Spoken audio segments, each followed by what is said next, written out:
From the headquarters of Telesur English in Quito, Ecuador, I'm Carla Gonzalez, and this is From the South.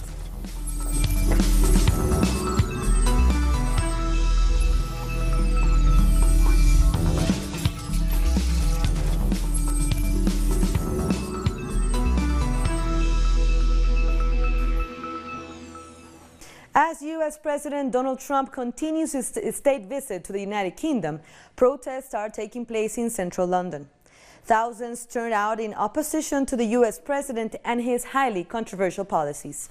Politicians from the opposition Labour Party, as well as the Green Party and various social movements, spoke at the rally and expressed their distaste at Trump being revered by a state visit. They say they don't believe he deserves that honor.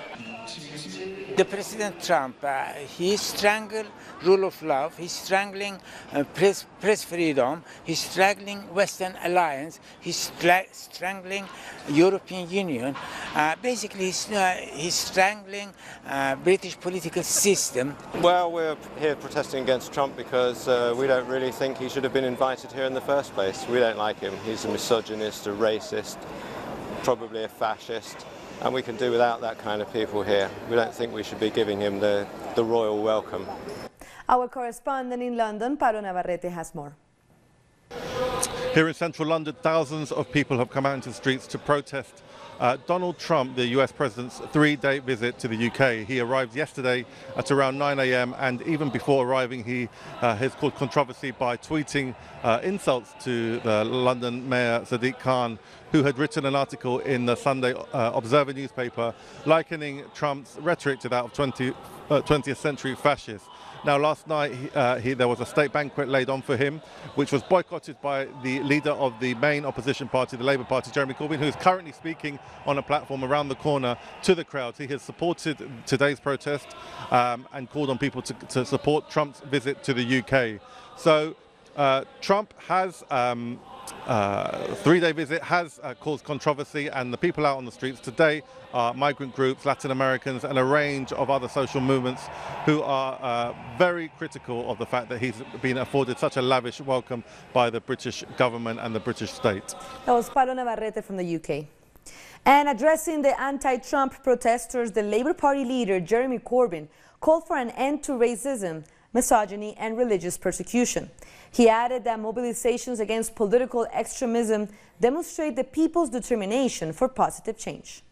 So I say to our visitors that have arrived this week, think on, please, about a world that is one of peace and disarmament, is one of recognizing the values of all people, is a world that defeats racism, defeats misogyny, defeats the religious hatreds that are being fueled by the far right in politics, in Britain, in Europe and the United States.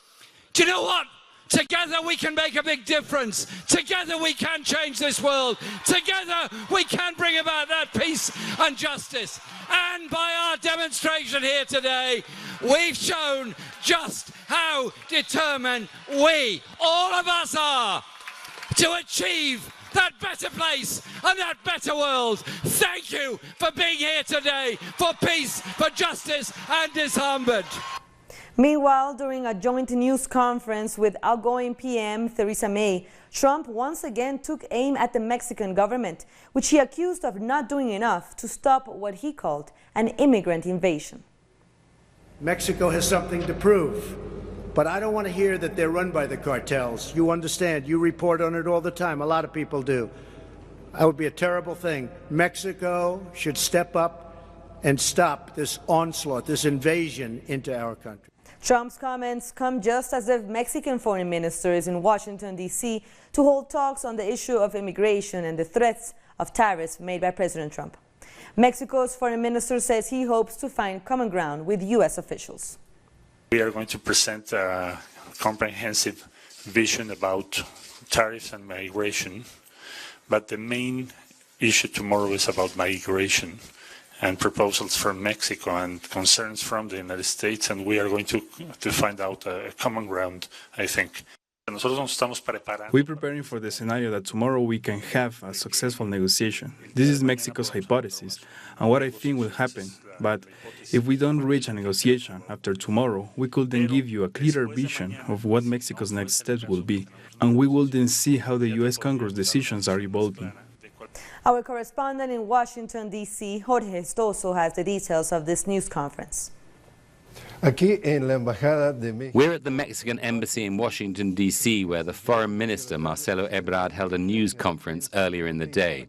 He highlighted two main points related to the meeting he's to hold with the Secretary of State, Mike Pompeo. First, he said he's confident common ground will be found between the two sides over the controversial threat made by the U.S. government to impose tariffs on Mexican products starting on June the 10th. Ebrard says there's an 80% chance of an agreement to stop these tariffs. Secondly, he highlighted that his team has nearly finished putting together its proposal for Wednesday's talks. For their part, U.S. officials have told the Mexican authorities that they will receive the U.S. proposal a few hours before their meeting. According to Ebrard, Mexican private businesses are fully supporting the government's stance in these talks. Meanwhile, on Tuesday, the Washington Post published an article which stated that lawmakers of the Republican Party are discussing having a vote in Congress to undo the proposed tariffs against Mexico, which could be a significant break in the ranks of the Republican Party. That was Jorge Estoso from Washington. In other news, doctors and teachers have been holding more demonstrations in Honduras, even after the government revoked 2 emergency decrees at the heart of the protests. They say this is nothing but a hoax from the government in order to stop protests. Late Sunday night, President Juan Orlando Hernandez announced he had cancelled 2 emergency decrees that sought to privatize the health and education sectors. We decide to repeal these decrees. They have been eliminated. They no longer exist. Early on Monday, teachers' unions announced new mobilizations despite the president's declaration. Doctors and teachers say their leaders were not part of any negotiations. Therefore, Hernandez's announcement was invalid. While the government of Juan Orlando Hernandez decided to cancel decrees which sought to privatize health and education, union leaders say they will continue to take to the streets until the reasons behind the repeal are made clear. Teachers have been on the streets for over a month. For them, this repeal is a halfway measure because it only benefits the healthcare sector, and many see it as a way to weaken their resolve. What we can see is that these decrees haven't actually been repealed. They want to divide us and leave teachers standing on their own, knowing full well that the education sector is going to have it the worst.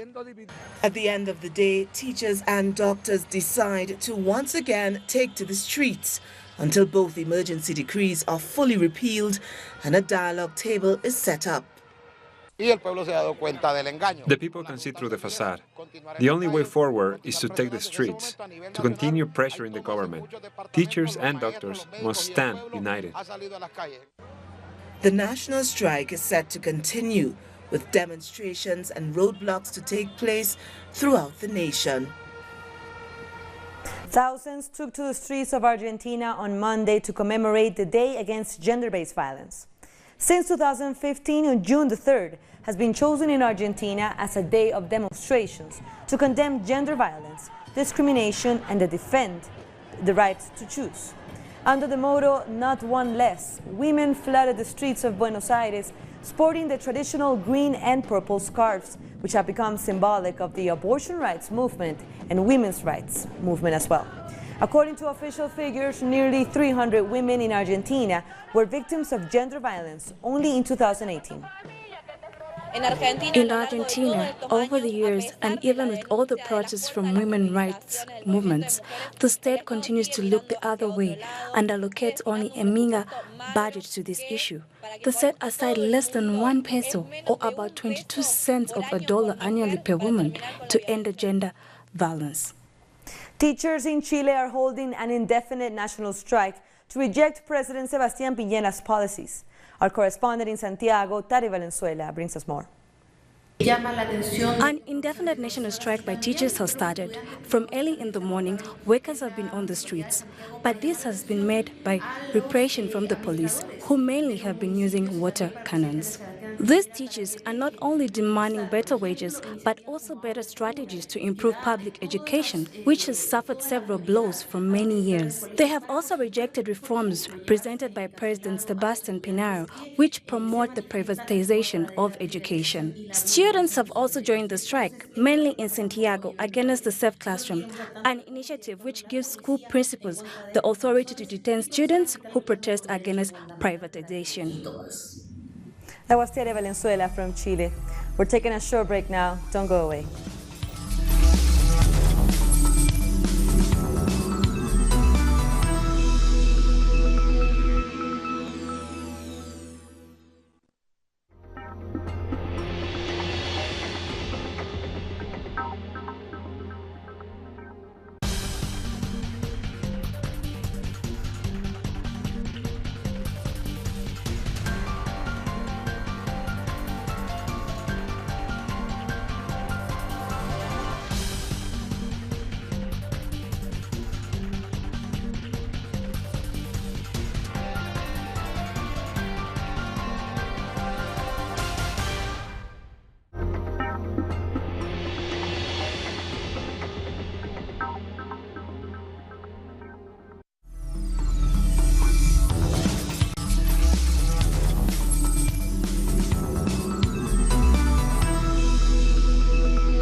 Welcome back. On Friday, St. Vincent and the Grenadines could make history by being the smallest country ever to be elected to the United Nations Security Council. The Caribbean island, with a population of just over 110,000 people, has been selected to represent the group of Latin American and Caribbean countries for the period of 2020 to 2021. The island is also poised to be only the fourth CARICOM country to sit on the council, which has 5 permanent members and 10 non-permanent members elected on a 2-year basis. In February, CARICOM formally endorsed St. Vincent and the Grenadines' candidacy. The Office of Haiti's presidency has referred to allegations containing a report which puts President Jovenel Moïse at the center of an investment scheme and described them as a political machination. In a radio interview, the president's political advisor said the figures and data in the report were manipulated. A panel of High Court judges on Friday accused President Moïse of stealing aid money meant for fixing roads. The accusation was linked to Venezuela's Petrocaribe aid program. The president's advisor denies that the companies which benefited from those contracts were owned by Moïse. Sudan's military council has announced it will cancel all previous agreements with the opposition and hold elections within the next 9 months. In a televised statement, the head of the military council, Lieutenant General Abdel Fattah al-Burhan, said they would stop all talks with the opposition alliance, whom he accused of being responsible for the deadlock in negotiations for a transitional government. Our honorable citizens, a legitimate mandate can only be made through the ballot box. As a result, the military council has decided the following. Firstly, cancelling what has been agreed, and ending negotiation with the Declaration of Freedom and Change Forces. Secondly, a call to general elections within a period that does not exceed 9 months from now, with international and regional monitoring, creating a necessary environment for this. The announcement came hours after the military forcefully broke a sit-in outside the army headquarters, leaving 35 dead. Hundreds have also been left injured, according to the Central Committee of Sudanese Doctors. Our correspondent in Northern Africa, Nayara Tardo, has the details on the suspended negotiations. The president of the Transitional Military Council announced on Tuesday the suspension of all the agreements reached with protest leaders and asked for elections within 9 months. This was announced after tensions escalated and a bloody repression against protesters on Monday outside the main military headquarters in Khartoum, which left 35 people dead and hundreds of people injured. According to the Sudanese Doctors Central Committee, the protests began at the end of 2018 to reject the rise of prices in basic products and food, and then demanded the resignation of President Omar al-Bashir, who was removed from power by the military on April 11th. Al-Bashir ruled for almost 30 years, and after his removal, the protests continued. Now against the military junta imposed after the coup. Protesters insist that power must be transferred to civilians. Meanwhile, the military has closed the main roads and bridges in the city, and access to internet has been blocked to prevent new protests. The UN Secretary General strongly condemned the excessive use of violence by security forces against protesters. The UN Security Council is set to discuss these tensions, which could grow, as the Professional Association in Sudan, a key member of the Alliance for Freedom and Change, called on the people to protest peacefully on Tuesday, the last day of the holy month of Ramadan, and to pray for the martyrs that died during the protest. That was a correspondent, Ayala Tardo. In other news, Ebola cases in the Democratic Republic of Congo have exceeded 2,000, according to the World Health Organization. A spokesperson for the organization says increasing security incidents in the country are holding back effective response to the epidemic.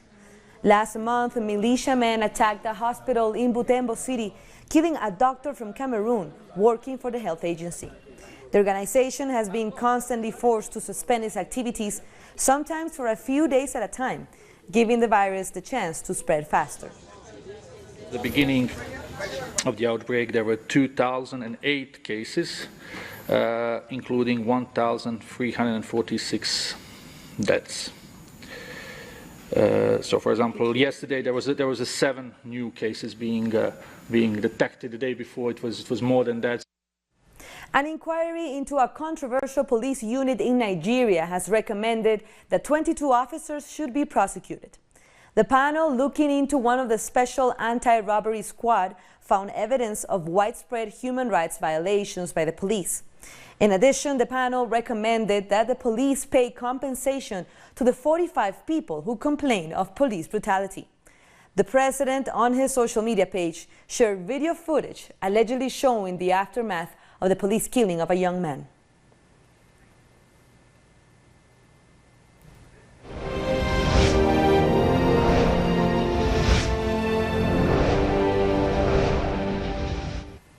Culture has long been an important tool for recovering the history of the African continent, and now it's a key part as the people of Mozambique recover from the devastation left by Cyclone Idai in March.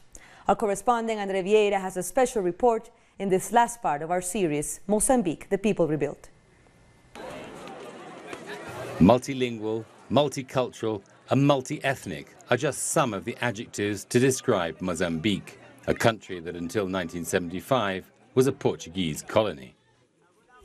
When the colonialists were in Mozambique, our traditions were hardly visible because there was very little space to present our culture.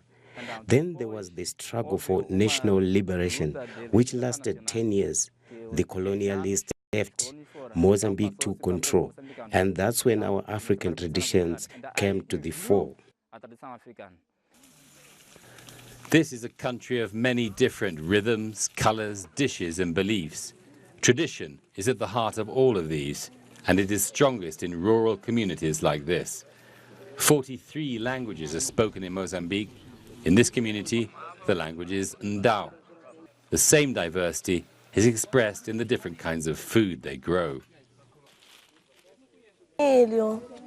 Corn, mangoes, sweet potatoes, cassava, inemba beans, and bete beans, we plant them all here. But this year, the harvest failed because of the drought.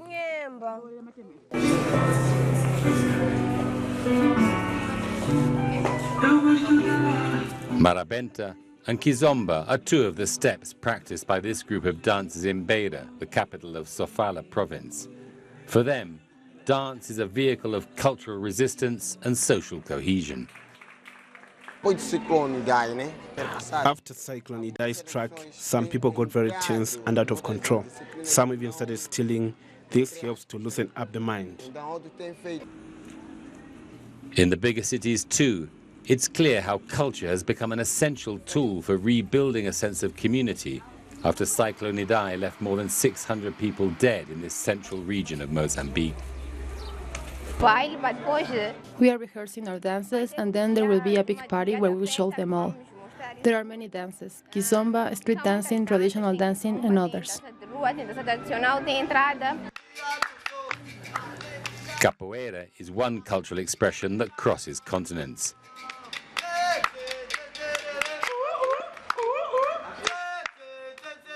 This 19-year-old was baptized by his group as Zumbi, an important warrior who led the fight for freedom of Africans enslaved in Brazil.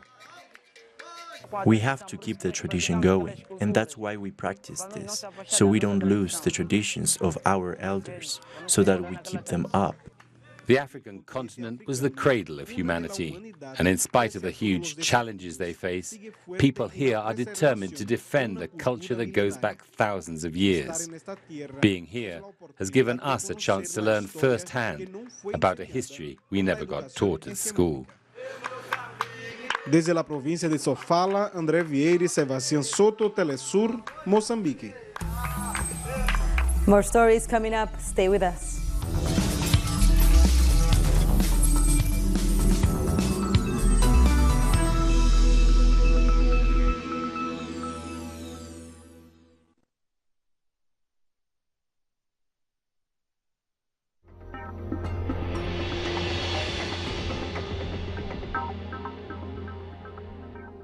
We are present at every event of what our nations are staring. We believe in a new global vision, united in every broadcasting. We keep expanding our horizons and working on a closer and better communication. Now, in Grenada, Telesur, the news source from South America and the Caribbean.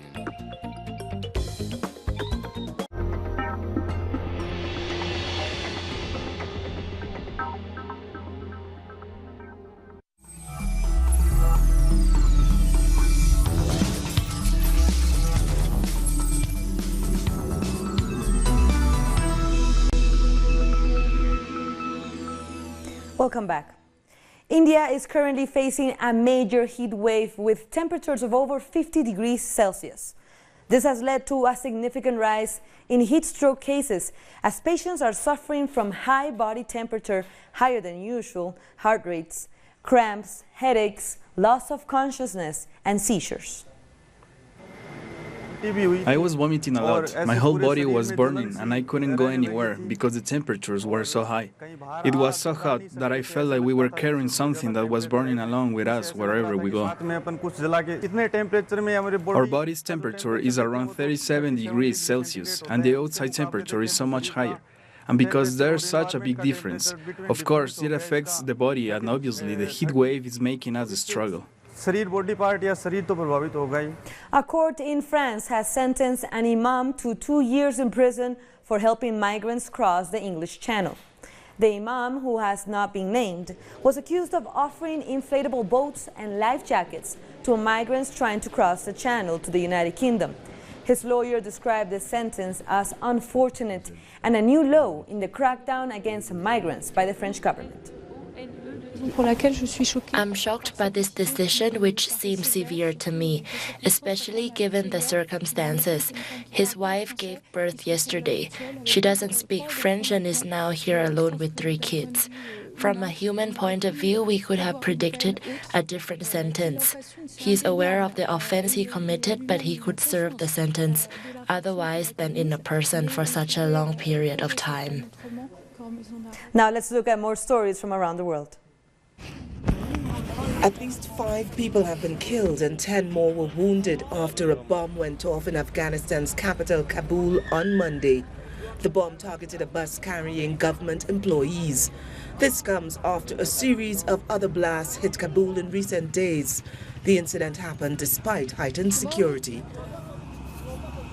Our station is here, and usually I park my car in this area. I heard a very terrible sound, and I told my passengers to get out of the car to help transfer the wounded.